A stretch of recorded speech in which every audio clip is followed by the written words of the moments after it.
Welcome to Hood Champion Boxing and Sports. In boxing, you find a way to win or you find a way to lose. Let me tell y'all something right now. As far as Jake Paul and Tommy Fury, listen, Jake Paul's going to fight for a title. Did a live this morning. We talked a little bit about Jake Paul and Tommy Fury.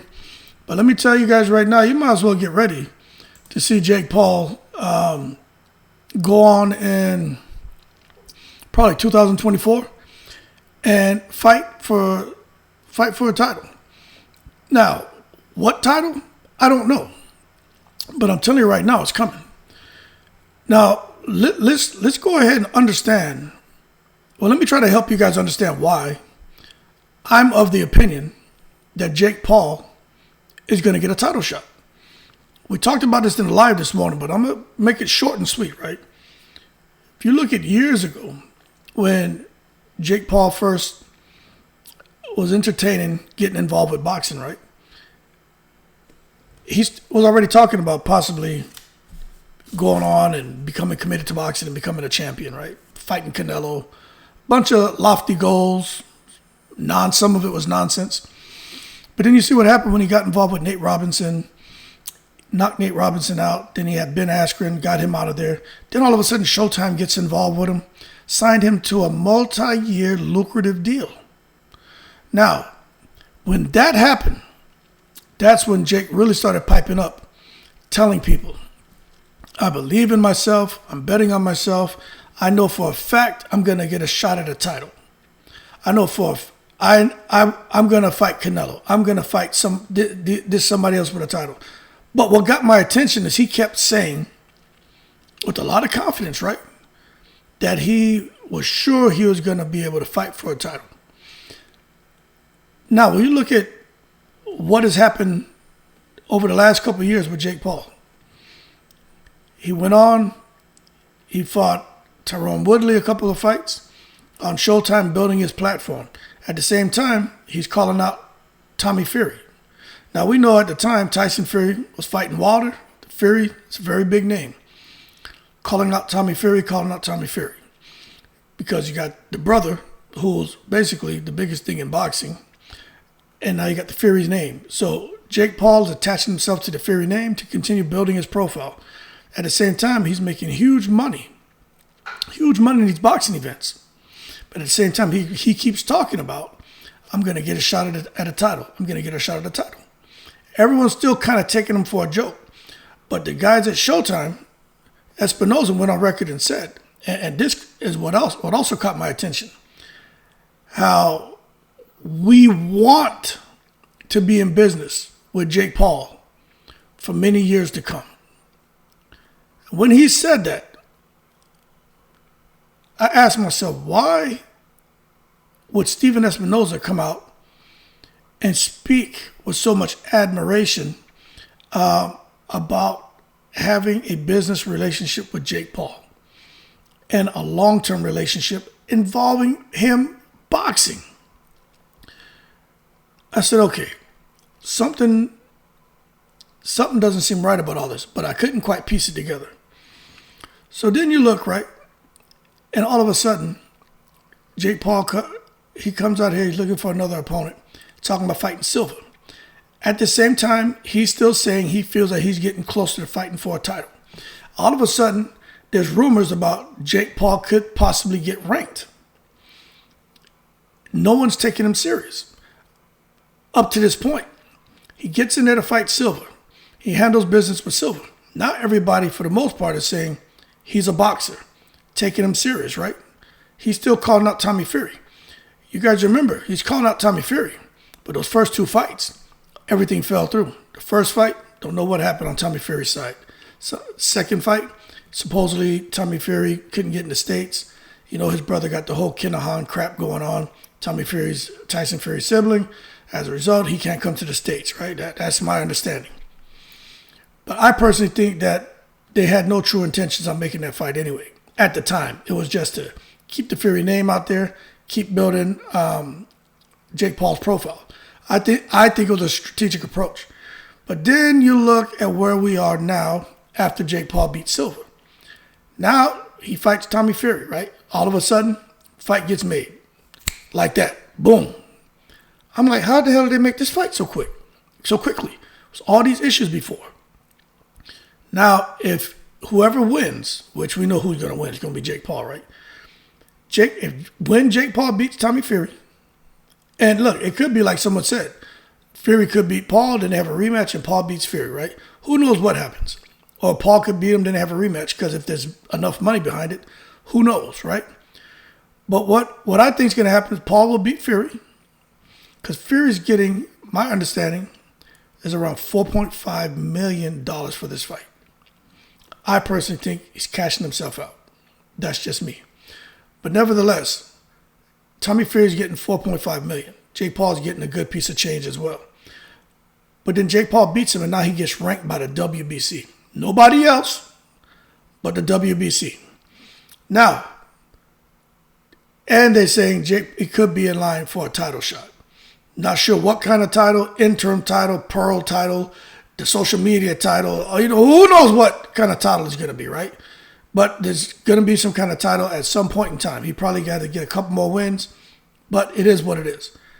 But now we say, okay, how did we get to this point to where Jake Paul's out here about to get ranked as a cruiserweight by the WBC? Now let's peel it all the way back. I'm going to tell you guys this. Mauricio Suleiman is giving Jake Paul a damn WBC belt, right? Not sure why he gave him that belt, but maybe for the work Jake Paul's trying to do with women's boxing, and maybe the fact that he's trying to draw a lot of attention to the sport of boxing to rig corruption. Now, in my opinion, it's a little bit crazy that Suleiman will be sitting here giving Jake Paul a belt or champion Jake Paul's efforts for trying to so-called draw attention to the corruption in boxing and rid corruption in the sport of boxing. So for Suleiman to even get close to that, I find it hard to believe, right? But I truly believe that when Showtime chose to invest in Jake Paul, and you guys can say what you want, right? I definitely believe these key decision makers, Jake Paul and Showtime and everyone, I truly believe they sat down and they kind of drew out a plan. This is what we're going to do. This is how we're going to approach getting you to a title shot. These are the things we're going to do. In addition to that, these are the things we need you to do. We need you to maybe see Jake Paul and start his own promotional company. Need to see if you can push the initiative for these other things he's doing with boxing and MMA and everything else, right? All of this is going to help them try to justify putting Jake Paul in position for a title fight. But at the same time, Jake Paul has to win. So you look at where we are now. They've very carefully moved Jake Paul. Now, don't get me wrong. Jake Paul put the work in. This man's out here running. He's training. He's dieting. He's living the life of a boxer. So you had to give him credit for that. But as far as getting in position to fight for a title, I'm not giving him credit for that. That, to me, was all part of the plan from the beginning. Now, we will see what happens when he beats Tommy Fury and when he gets ranked. My thing is, where are they going to rank him? I'm hearing, right? There's so much crap out there. He could be ranked within the top 10 to 30. You're telling me Jake Paul, by beating Tommy Fury, it could possibly crack the top 10 at Cruiserweight? Hey, hold your horses. Don't take it to the stupid. How is Jake Paul gonna... someone is going to raise hell that Jake Paul is all of a sudden in the top 10. And if that happens, that just lets you know what we already know, that corruption is real, and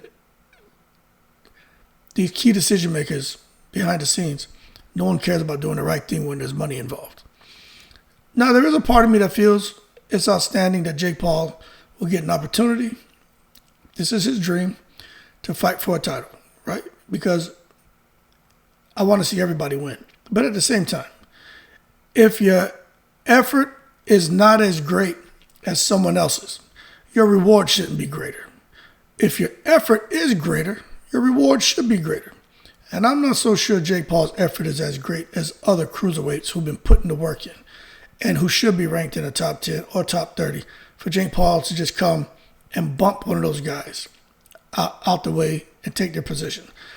So I have a feeling about that. But nonetheless, we'll see what happens. But I do think that this was always the plan, because you can't tell me, I put it to you this way, what happens if Jake Paul loses to Tommy Fury? Who can afford to lose? Not Jake Paul, not Showtime. Tommy Fury can afford to lose. Tommy Fury told me, I've been boxing since I was a little kid. No, he hasn't. He came into boxing late. He's probably been around it, because I don't even know his situation. I don't know where he came from. Tommy Fury is the father. Obviously had a little woman on the side and had Tommy Fury. But my thing is, Tommy Fury just came into boxing late. He ain't even boxing from a little kid and looking as sloppy as he looks in the ring. Right? And I'm just being honest with you, man. I'm 47. I'll whip Tommy Fury's ass. Just being honest with you. You know what I'm saying? But if you've been fighting since you've been a kid, you don't look like that as far as your performance in the ring. And he has really long arms. So if he wants to jab and make the fight look boring, then he may have an opportunity against Jake if he fights smart. But he's talking about trying to knock him out. It won't go past 2 rounds. And I think that's going to be a mistake. I think Jake Paul is going to throw that. Jake Paul has, Danny Garcia has the blind left hook, the no-look hook. Jake Paul has the no-look overhand right. You know what I'm saying? And I think if Tommy Fury is really trying to get him out in 2 rounds, Jake Paul knocks him out. So that being said, Jake Paul he's been strategically moved with the right fighters, the right platforms and profiles from different sporting backgrounds with have the names but not really the boxing experience. And they put him in with Anderson Silva. I still don't really give him credit for that win. It is what it is. You can talk about Anderson Silva is the best striker in UFC history. Look, he's not the same. It is what it is. But for him going to fight Tommy Fury, yeah, he's fighting a boxer, but he doesn't. I mean, I think they're evenly matched. But to take Jake Paul after beating Tommy Fury, hell, look at the records of Tommy Fury's, all of his opponents. Look at the record of Jake Paul's opponents. Horrible, horrible. So for these two guys to come out here and act like there's something special, you should think highly of yourself. No doubt about that. But they're not anything special. You look at the opponent's records, horrible. But that being said, we will see what happens. Who's going to win the diarrhea belt? Because the WBC came up with this diarrhea belt, right? We're going to see who becomes the diarrhea champion. And then we'll see what goes on from there. But I personally think Jake Paul wins. And I think Jake Paul will be ranked within the top 10 to 30. That's what the word is. And by 2024, I'm telling y'all right now, because we all know, just because you're ranked the number 1 in a sanctioned body, that doesn't mean you're the mandatory. That's how it should work, but that's not what happens. If Jake Paul cracks that top 10, he could get a shot at a title. I'm just telling y'all right now, get ready for it. It's coming. I don't know if it'll come this year, but 2024. Get ready for it. And I'm not saying he's going to earn it. Matter of fact, I'm not even going to sit here and knock him. All I'm just saying is things have been put in place to make sure Jake Paul keeps winning. He's going to win again. And then he's going to go on to a championship fight, which will probably make a gazillions of dollars. And then maybe he calls it a day, maybe he doesn't. I don't know. But it's coming. Get prepared. That being said, y'all keep cool. Shout out to the veterans. All 7 continents. In the breeze.